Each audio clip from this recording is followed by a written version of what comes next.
Hello, everyone, and thank you so much for coming to our very first virtual lecture of 2022.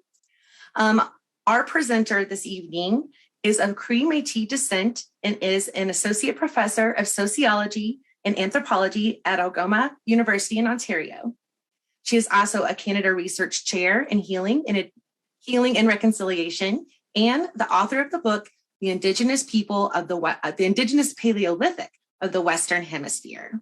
I would like to introduce Dr. Paulette Steeves. Welcome, Dr. Steeves, and thank you so much for being here with us this evening. Thank you for inviting me. Just give me a minute to share my screen and get my PowerPoint up. There we go. Tansi, hello. My name is Paulette Steeves. I am an Indigenous Cree Métis archaeologist. My research is focused on Pleistocene archaeological sites in the Western Hemisphere, the Americas, and reclaiming Indigenous histories. The existence of hundreds of ancestral sites in the Pleistocene creates a dialogue from which Indigenous people can challenge erasures of their histories. It foregrounds their Indigenous identities and their links to homelands and empowers them in seeking justice. My research is framed in ceremony. Research framed in Indigenous method and theory is based on respect, relationality, and reciprocity. It is a praxis that weaves through institutional and public spaces to create social change. In sharing details of who I am, I claim my ancestry, acknowledge my ancestors, and declare my position as a researcher and an author. And I intentionally locate myself as an Indigenous person first and a researcher second. This presents the ways of being, knowing, and doing that my research is based in. In Indigenous research, respect, reciprocity, and relationality are central to all that we do. Thus, I present this introduction as a respectful way of creating a relationship with listeners before I share my story. So this is a picture of where I grew up. This is Lillooet, British Columbia, along the Fraser River. And it was here I met with a Salish elder, Leonard Sampson, in 1988 to receive guidance and counseling during a difficult time in my life. And he told me what I was going through at the time was difficult, but that the elders had watched me grow up and they had talked about my place in the world, and they felt I had an important job to do that would be very difficult. And that what I was going through at the time was training to learn to deal with difficult situations, because what I would do in the future would be even harder than what I was experiencing at the time. He said that what I would do would be important work for Indian people, not just our communities, but all Indian people. At the time, I was a recently divorced single mother of 3 young children. I had a minimal education, 26 cents in a truck. I had no idea what it was I would do. I had no plans to attend college or earn a PhD. However, I began my undergraduate degree in 1995 at the age of 40, my graduate studies in 2008, and I earned my PhD in 2015. It took me 26 years to realize what Leonard Sampson had alluded to back in 1988. I just had to reclaim thousands of years of history for Indigenous people and be a part of rewriting world history. This is what I was given to do. Many Indigenous scholars share their research as stories. Stories reflect on where people are in their lives and where they come from. In an Indigenous methodology, stories do the work of decolonization. Aman Sayam and Eric Riskes argue that stories are decolonization theory in its most natural form. They are resurgent moments which reclaim epistemic ground that was erased by colonization. In processes of resistance, resurgence, and reclamation, stories lay the foundational framework for Indigenous sovereignty and the reclamation of material ground.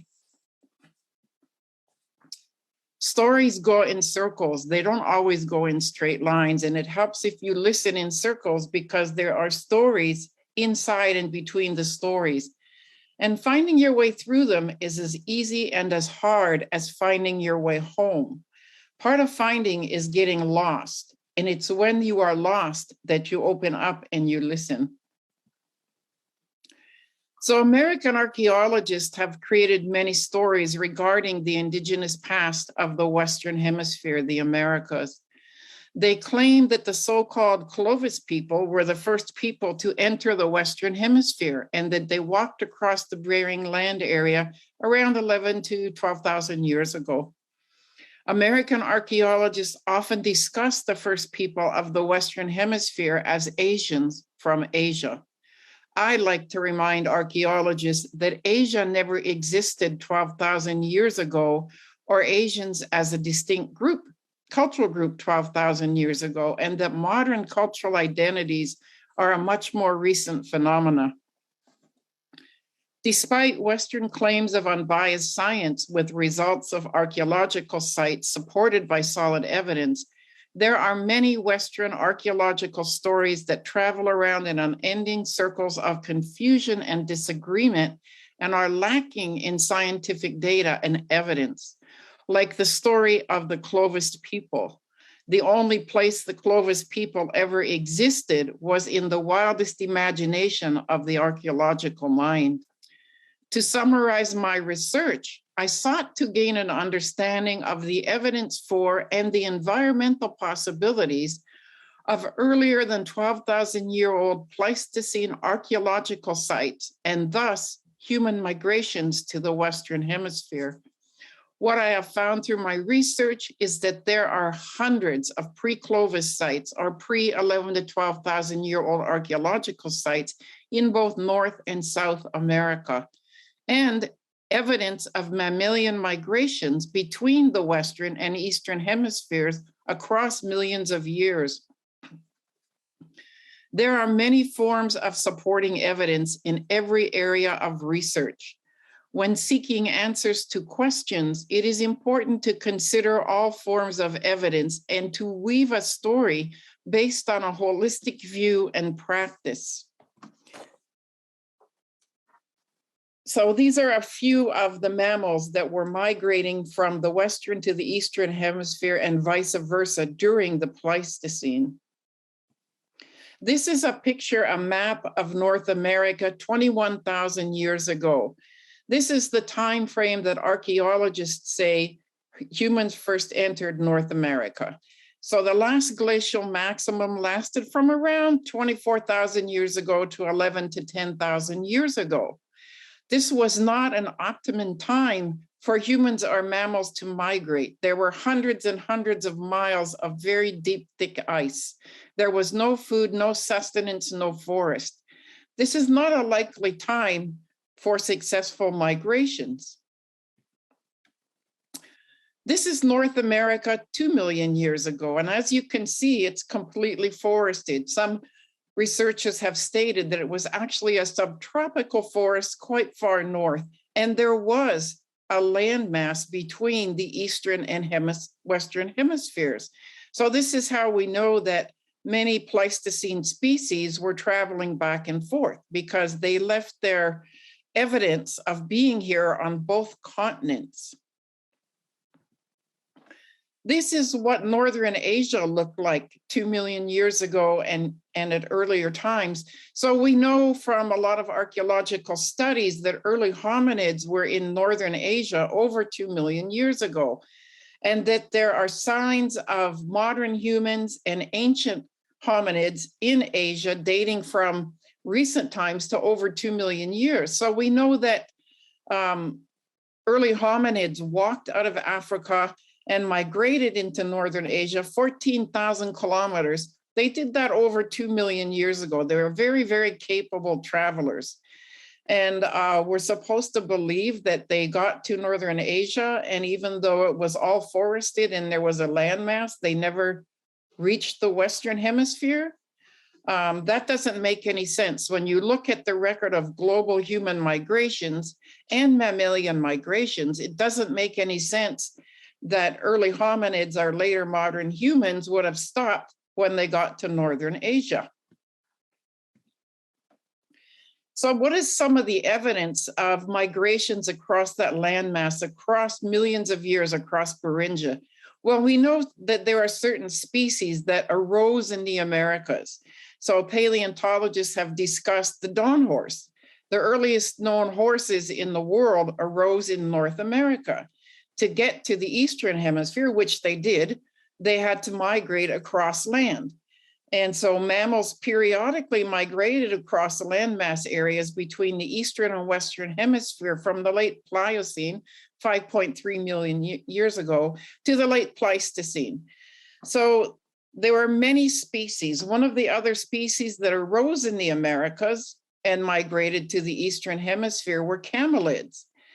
So this is a depiction of camelids, as they had found camelid remains that date to 3.5 million years ago in Ellesmere Island in northern Canada.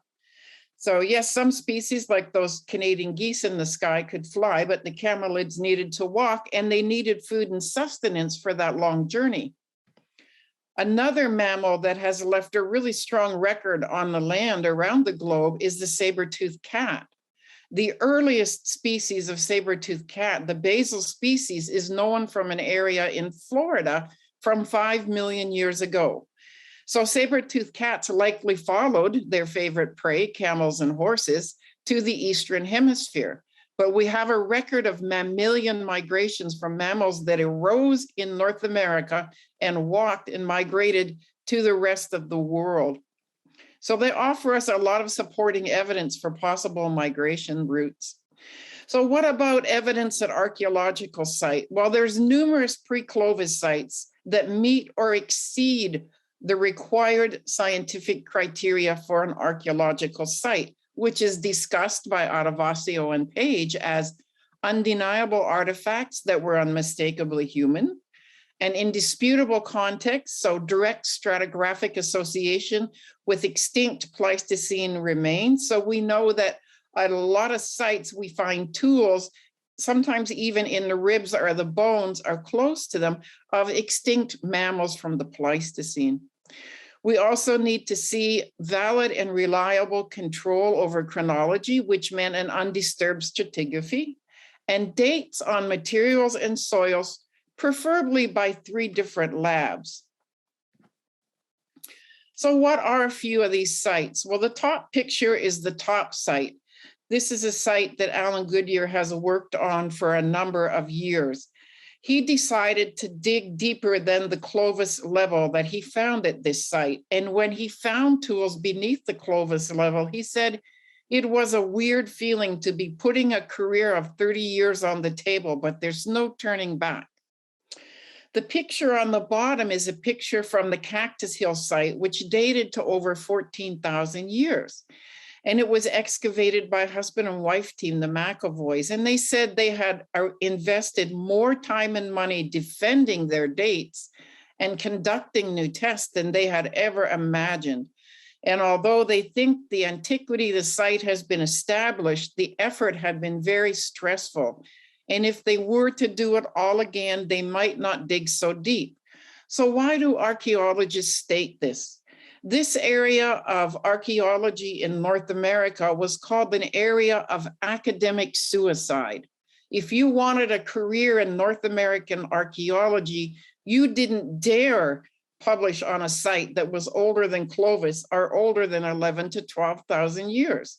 There was an extreme amount of violence and violent critique on archaeologists who had excavated sites in the Americas that were older than 11 to 12,000 years and who had published on them. Louis Leakey worked on a site in California. Now, Louis Leakey, most people know, he's the famous paleontologist that found all the early hominids in South Africa. He knows archaeology, he knows what he's doing.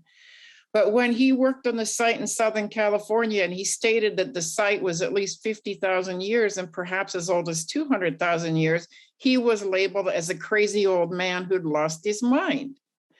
So this area, this is not normal anywhere else in the world in archaeology. People are open to critique of sites. They're open to discussing issues with sites. They're open to redoing testing on sites. but there's nowhere else I know of in the world where archaeology past a certain date is discussed as an area of academic suicide. So what have I found out in my research? When I began my research as a graduate student, I had no idea if there were sites older than 11 to 12,000 years in North America. I knew that a lot of oral traditions stated that we came from the land and we had been here since time immemorial.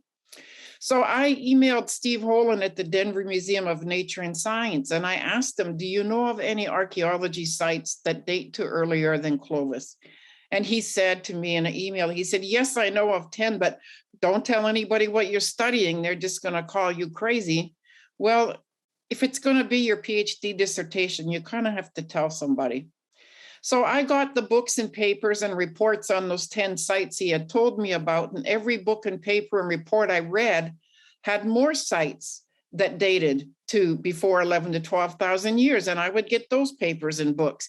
And in 2 weeks, I had a list of over 500 sites that were published in academic peer-reviewed journals and books that predated Clovis. And I knew right then what my rest of my life would be. So these are 2 maps I made. This is not all the sites that predate Clovis that I know of, but this is a selection.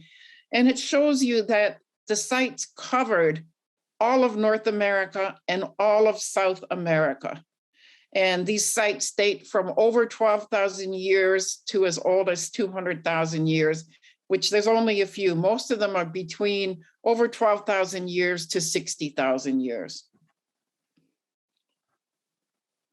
So when I looked at sites, I wanted to understand if there was any kind of regional pattern in the area.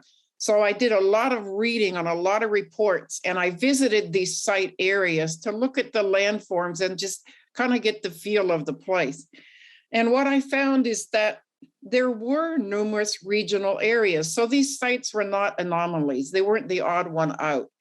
Every one of the sites that I've researched and looked at was surrounded by other sites that dated to the same time frame and had similar artifacts and technologies. So number 1 here is the Coates Hines site in Tennessee, and it's surrounded by 8 other sites. This isn't all of them. This is just some that I put on the map that have dated to the same time frame and have similar stone tool technologies. This is a picture of the Lucena site after it was excavated and had field schools for 11 years, and they built a protective berm and backfilled it when they were finished with field schools. And what I'm doing on the left, there's parts of this site that are not yet excavated, they're intact. And sometimes mammoth bone will be eroding from the cliff face, and archaeologists go out every summer and record this and collect any bone that's eroding. So that's what I was doing here at the Lucena site. This is a piece of mammoth bone from the Lucena site. There's been a lot of really good archaeological work done on what we call spiral fracturing. So a lot of mammoth bone was very big and dense, and even a short-faced bear couldn't get their mouth around it and break it. The way to break it is to take a large boulder and bash it. So this is something we know from a lot of sites that early people did up throughout the world. They broke bones to get the marrow and to get nice dense bone for making tools.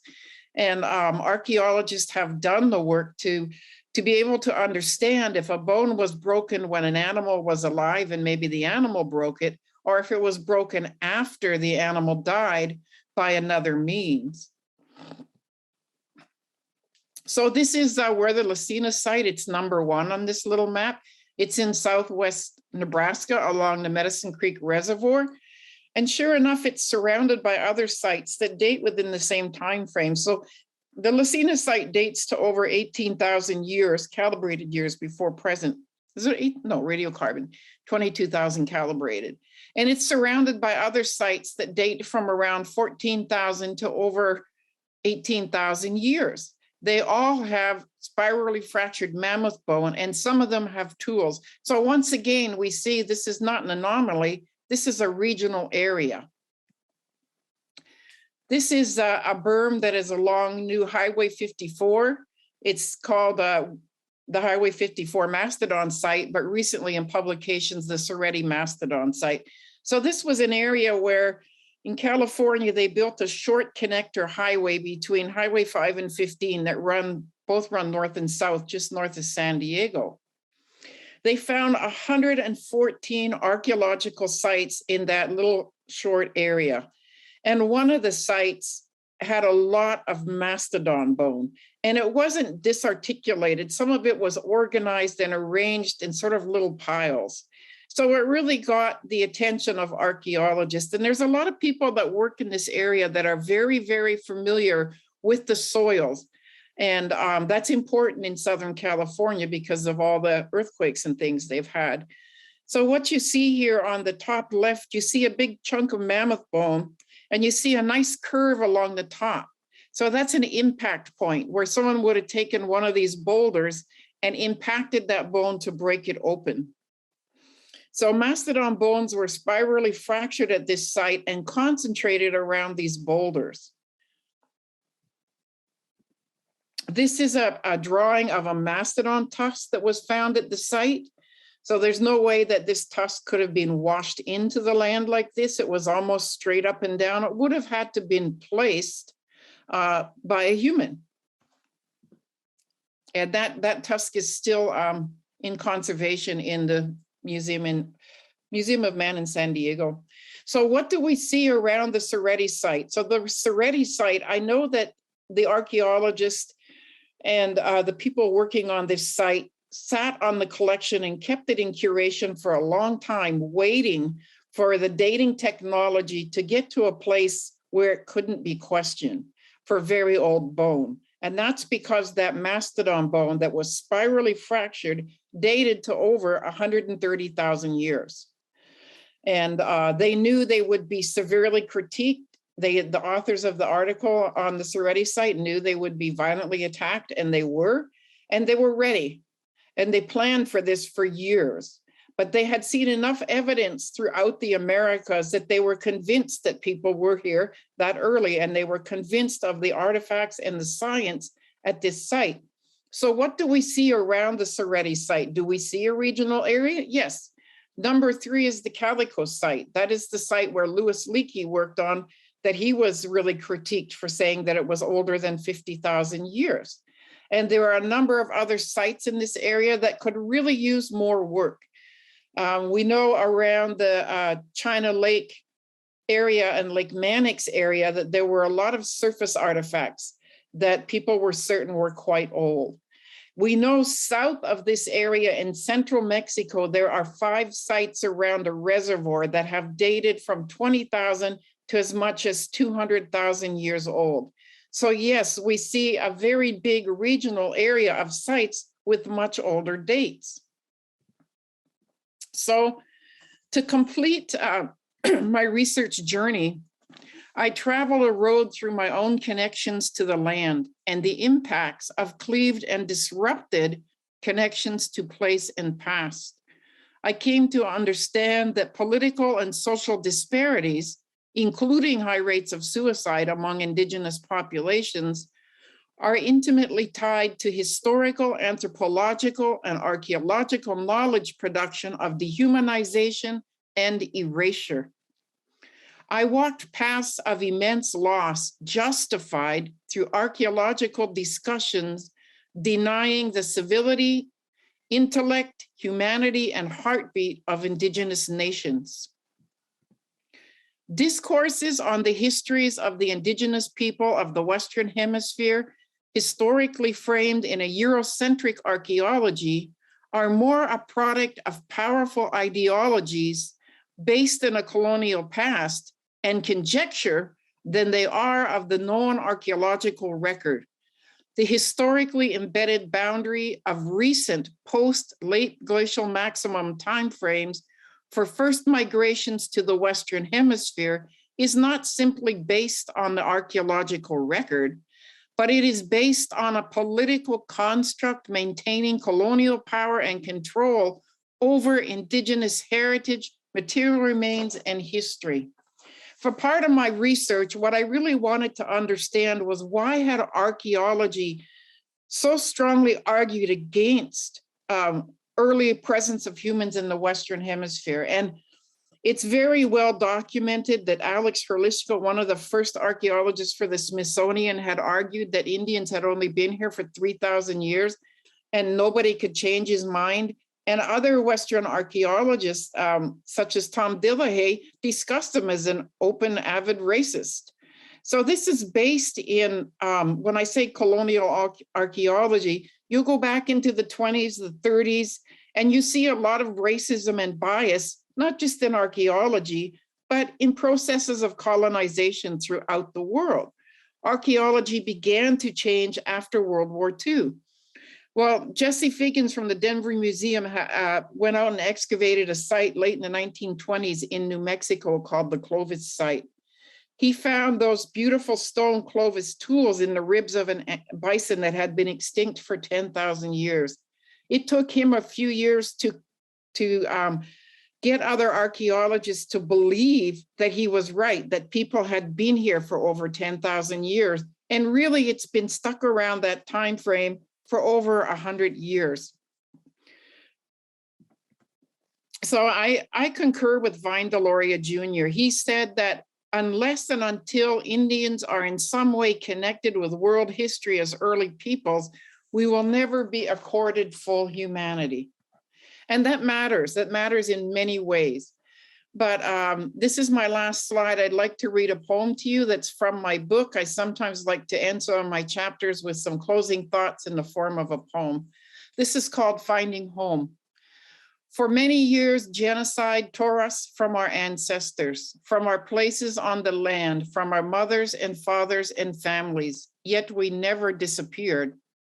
Though the invaders said we had, and they wished we would, they tried so hard to erase our ancestors and ancestral places, our very genesis, our identities and voices.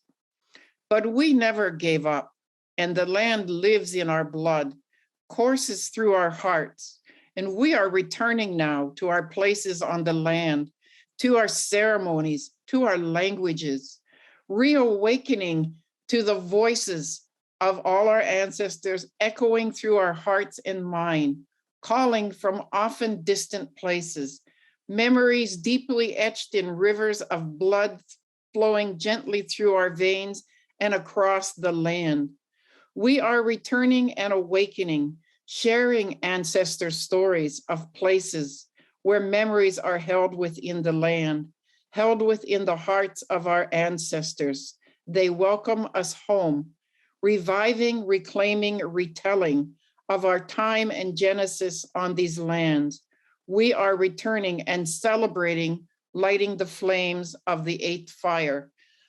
This is a picture of my book just released last July, The Indigenous Paleolithic of the Western Hemisphere. There are databases of the sites I talked about in Asia and North and South America in this book. And I also have a website called the Indigenous Paleolithic Database of the Americas, or TIPDBA. So I will try to stop sharing my screen and take questions.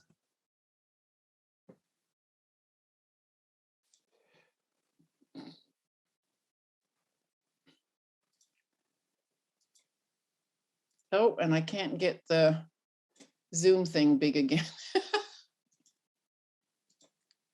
You're on silent. I can't hear you. Sorry. If you go to the very top of the bar at the top, Yep. it'll kind of appear and let you stop sharing. You hit like oh, I see. Okay. There you oh are. My goodness. How many times I do this and every time it looks different? Like, where did the button go? I know, and they do updates, so sometimes it does switch around, so don't feel bad. Well, we'll blame the update then. We'll do that. I think that's a good idea. Let's see here. I'm going to look at the questions and see what we have going on.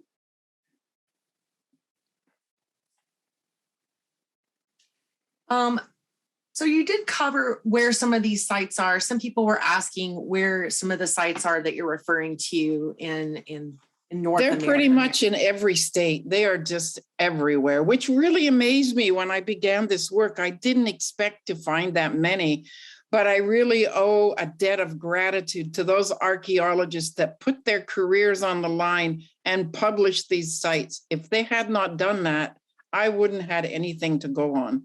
So there are sites all the way from New Brunswick to Southern California, all along the East Coast, the West Coast, and everywhere in between. And in South America, they cover the continent. They circle the continent, and they're even in the central Amazon. So it's really amazing.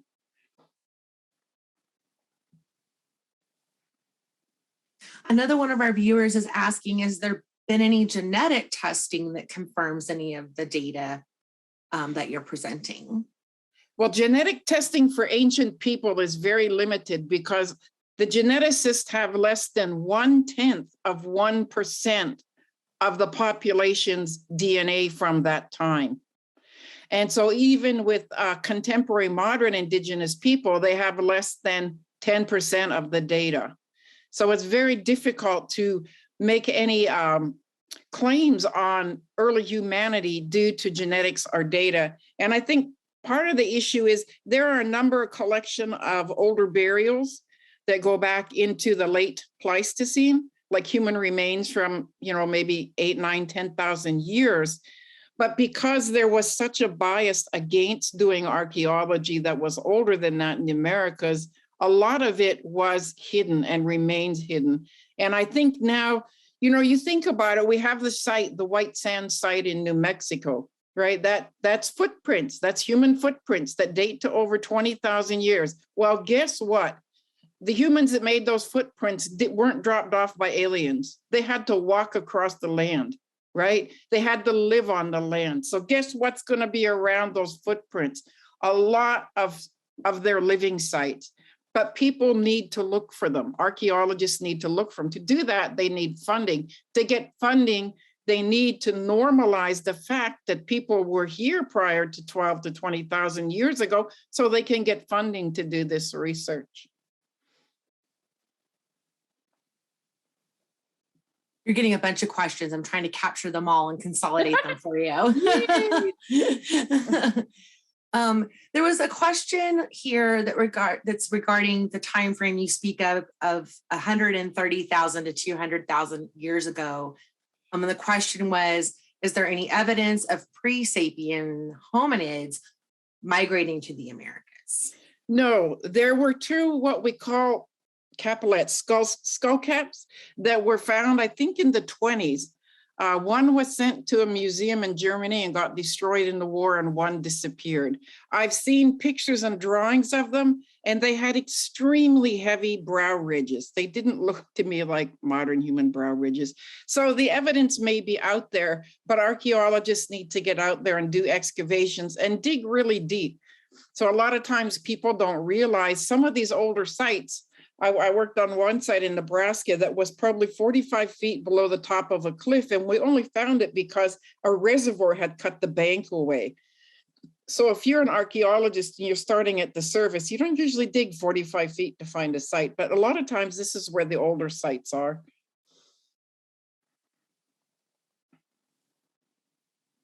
So there's been a few people asking about specific regions in America. One was Montana, and then there was another person asking how they could find information about sites in their own states and own regions. And I assume that my book. Okay, yeah, I was going to say your databases you mentioned earlier. I didn't know if you wanted to discuss that just a little bit more. Yeah, the database is online and it shows a listing of sites and their ages and a map. I don't give the exact locations of the sites. If you're an archaeologist and you're going to do serious work, you know how to find the site. But it shows you the states they're in, the general areas that they're in. And it's just really informative. And it also has the references to the articles and books that those sites are published in. So if you want to know more, you just look up the reference I give for that article and you can learn more about the site. And I think people would be really excited to learn how many of these sites there are within their area.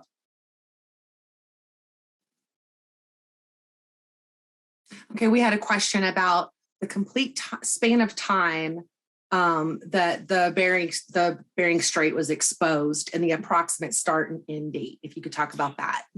That's my new research project. So what I'm doing now is I'm going to go back 2 million years and look at the paleo environment across time.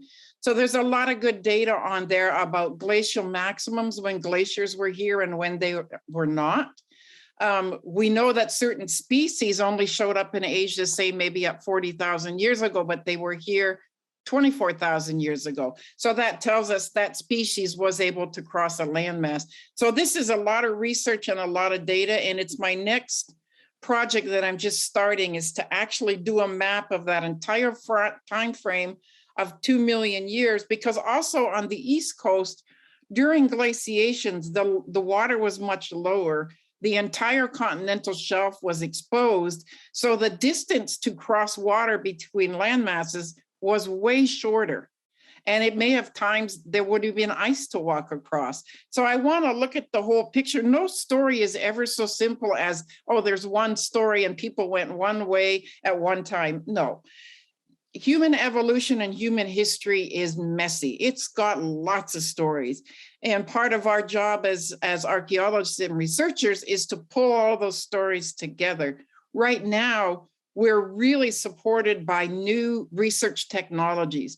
We can get human DNA from the soil. We can get the DNA of mammals and animals from the soil, so we can learn more about the paleo environment.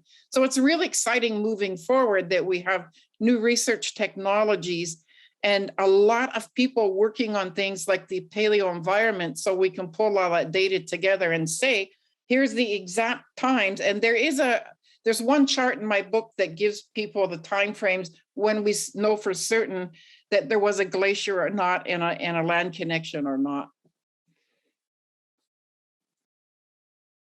So we've had a few questions regarding your ideas on, so I guess some people say, they've heard that, Indigenous people have been here forever versus the idea that they migrated here from somewhere else. They've got questions on clarification for that, or what your theories are on between the two of those theories, I guess. Every community has their own story. Every community has a right to have their own story and tell it in the way that they want to tell it. They don't have to fit their story into a Western-centric understanding of human evolution or human migrations. If they say they came from the earth, they came from the earth. That's their story. And people need to expand their understanding of worldviews of people, because one thing I have found is that I've read a lot of oral traditions, and I've linked archaeological sites to oral traditions of events. Oral traditions, first of all, were written and spoken in Indigenous languages, which Western scholars do not understand. They were written in a very intricate, very developed metaphorical form that would not be forgotten. It is so intricate that most Western scholars don't have a clue how to begin to understand what an oral history or an oral story is saying. It takes a long time and a lot of unpacking. I think I went over one for 6 months before I finally got the gist of, oh, that's what they maybe meant, right? So we need a lot more scholars to study in this area, and a lot more Indigenous scholars that might be willing to translate stories from their Indigenous languages if their communities want to do it. I would encourage people to look online and Google and YouTube and find those Genesis stories that many communities have made these wonderful vignettes and videos of their Genesis stories and put them online and begin to become familiar with what they're saying. But I do have one more point. Nova Science had a clip online called Our Earliest Human Ancestors. And there was a young man, blonde man, dressed up in feathers, and he was talking about the earliest hominids in Africa, and then he was talking about, oh, but they came from primates. So he started talking about primates as our earliest human ancestors. And his very last piece of that discussion, he said, oh, by the way, our earliest human ancestors are from North America.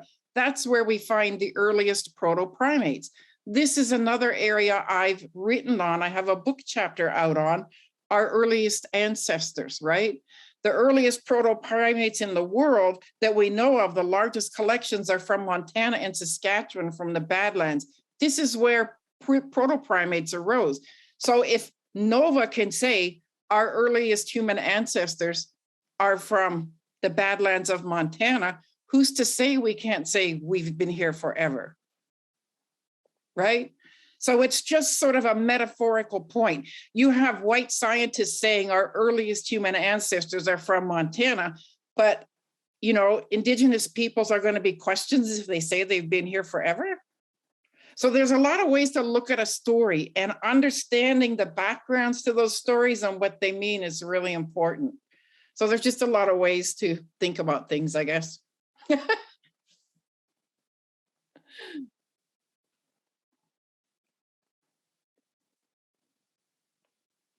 You're unmuted. I'm unmuted. I thought I hit it and then I didn't. There's been questions about whether you've investigated any transportation that may have been used in those times, that way they would have used to migrate or move around. Yeah, some of the oldest forms of open water transport are argued to have been 100,000 years ago. So there are sites on Crete, on the island of Crete, that date to 100,000 years. And archaeologists are fairly certain you always needed some form of water transport to get out to that island.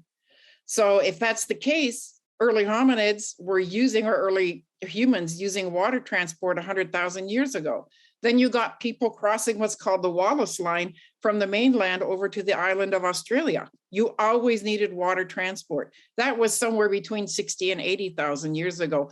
So there is a long history of humans being very innovative, right? Very creative and using open water transport, but having that forethought to think like, maybe there's something out there and I want to go see, and making water transport. So that's an area too where we need a lot more research done, but archaeologists have been really filling us in on a lot of details of people arriving in areas very early and having to have water transport to have done that.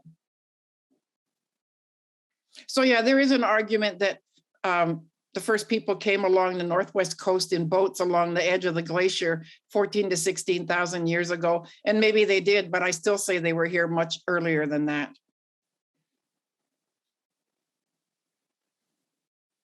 We've had a couple of people ask questions about what you know about the Mesoamerican region and that time frame that you're talking about the peopling of Americas and South America.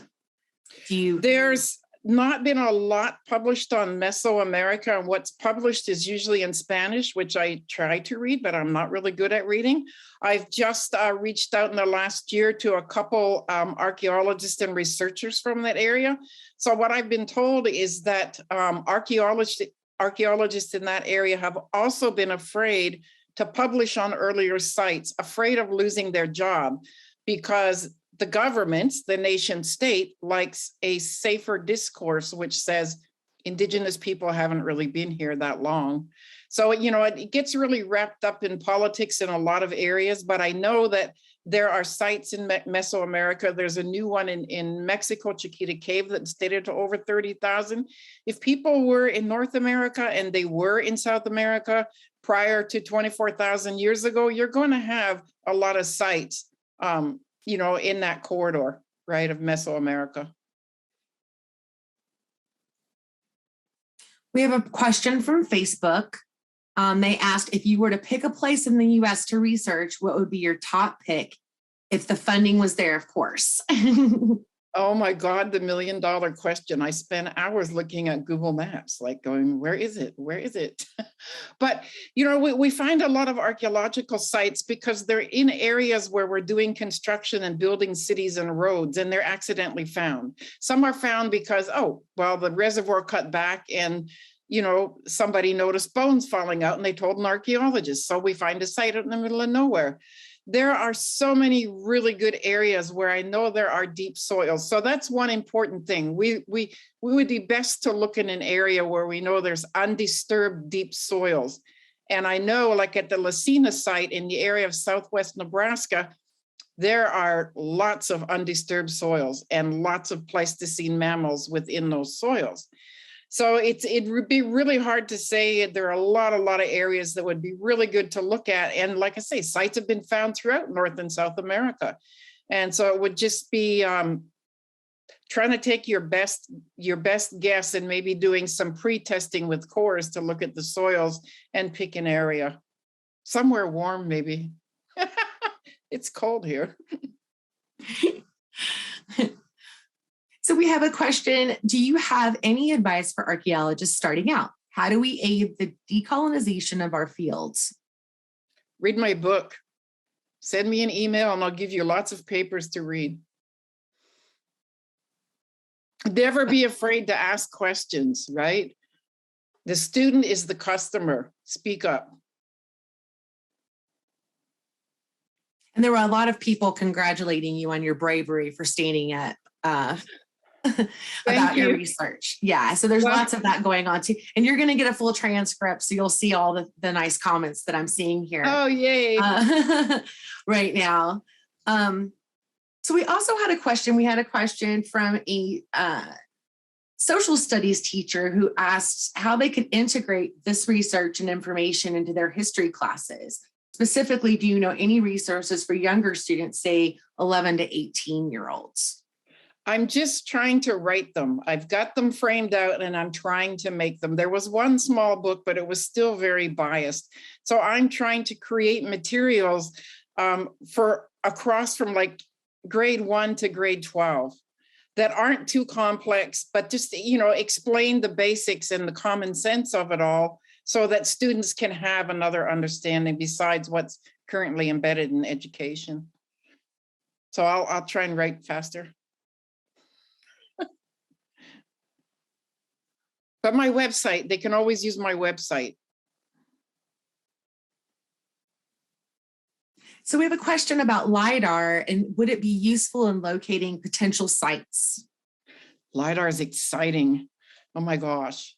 LIDAR can only see so deep into the ground. So if a site was nearer the surface, yes. And I've also just started a new project. There is a really brave archaeologist from Alabama who published on what's called CAPS technology.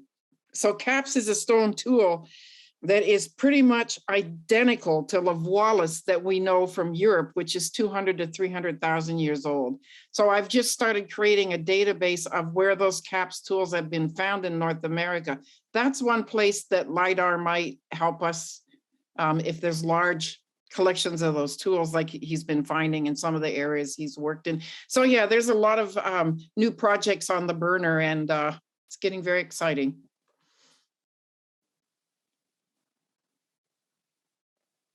So we had a question about DNA again.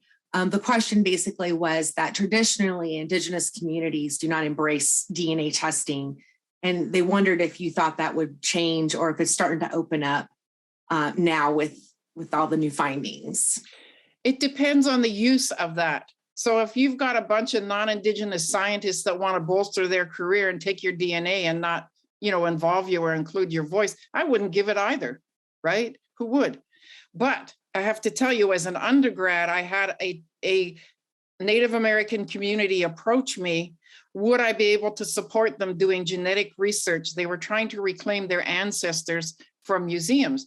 So the new NAGPRA law was 1990 had come out, and they wanted to reclaim their ancestors' human remains and rebury them. And the museums were using loopholes in NAGPRA and denying them.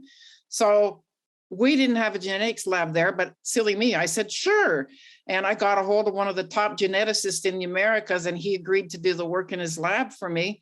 And when we got our first results, so what we were doing is we were taking DNA from hair samples from the modern tribe to match it to the ancient remains. So there's no way of denying they were them. It's not that the museums and universities didn't know. Those remains came from that community's homelands. They knew they were theirs, but they were just denying giving them back.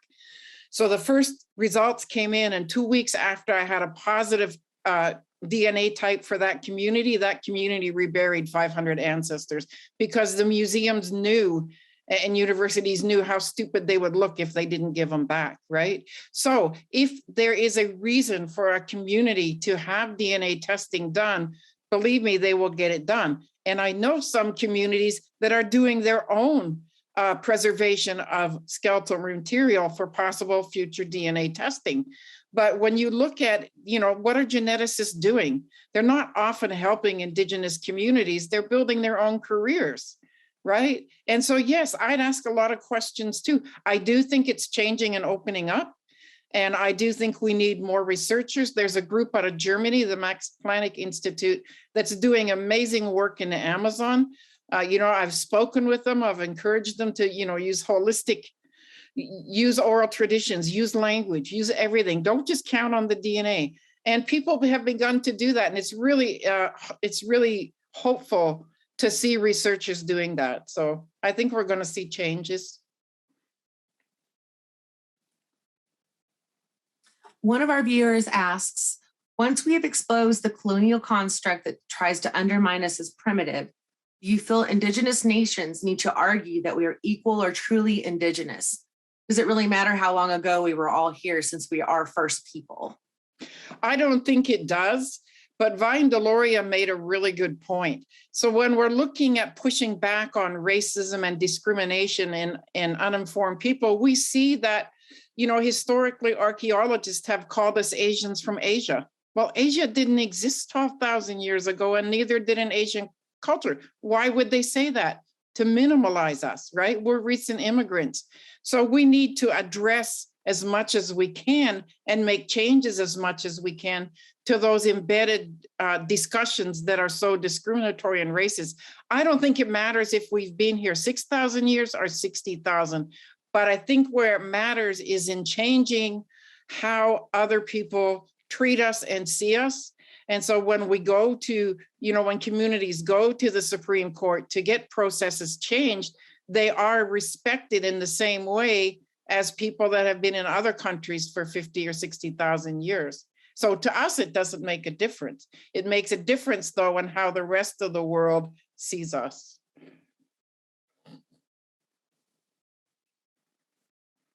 Okay, I'm probably going to make this the last question. I kind of been saving it because there's been a couple of questions related to this.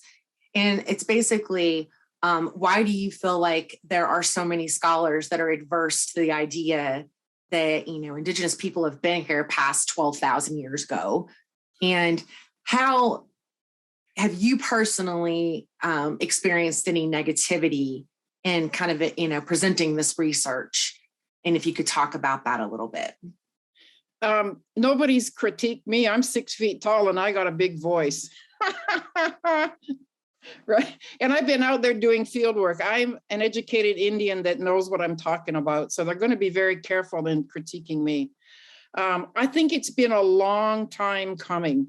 And like I say, I talked earlier about the violence against archaeologists in archaeology. So I know that Bell was fired from the Museum of Man. I know that Tom Dillahay lost all of his funding for the Pedra Firada site in South America.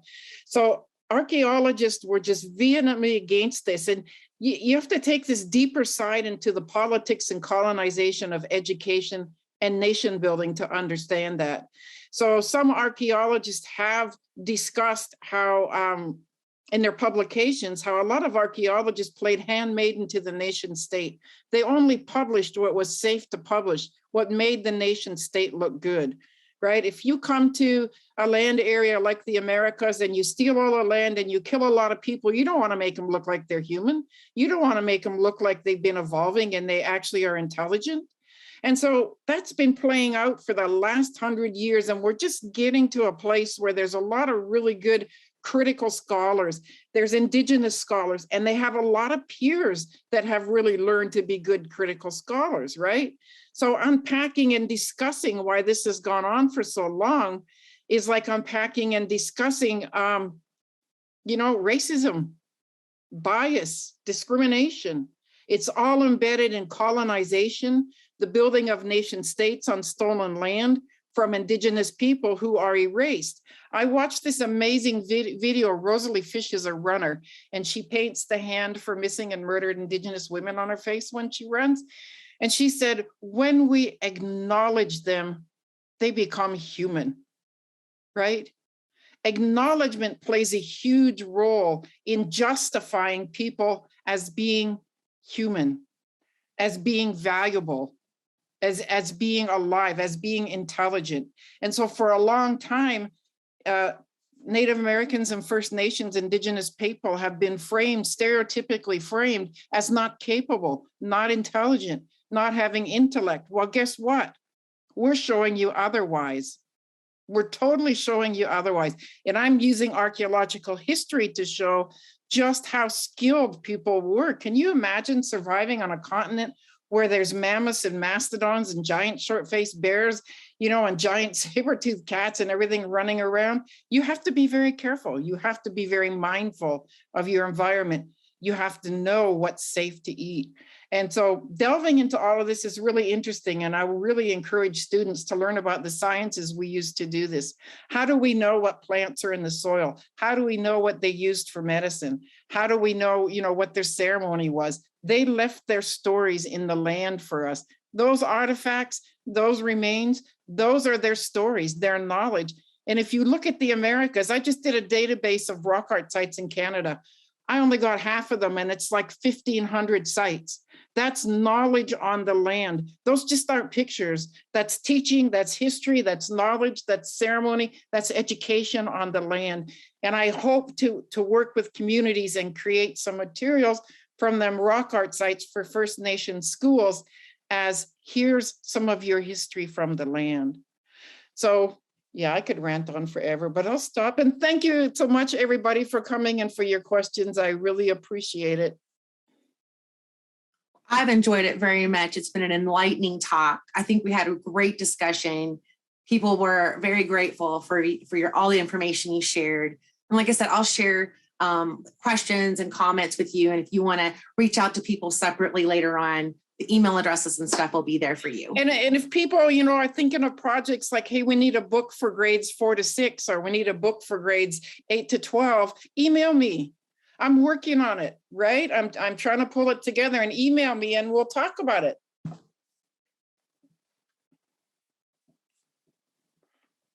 Okay, great. Well, thank you so much.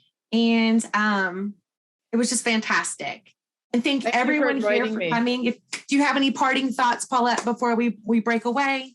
No, I just really encourage students to look into archaeology as a career, and especially, you know, Indigenous students. We need a lot more people, but all students think critically, have an open mind. Don't just believe something because it's taught to you. Go and do the research and read what everybody says. There's always more than one story to every topic area you could imagine. So yeah, aspire to higher education, decolonize your minds, and fill your hearts. I think that's wonderful advice. Thank you, Paulette. And thank everyone tonight for coming. We have another virtual lecture next Thursday, so check out our website and we'll see you then. Have a great night. Thanks. Bye.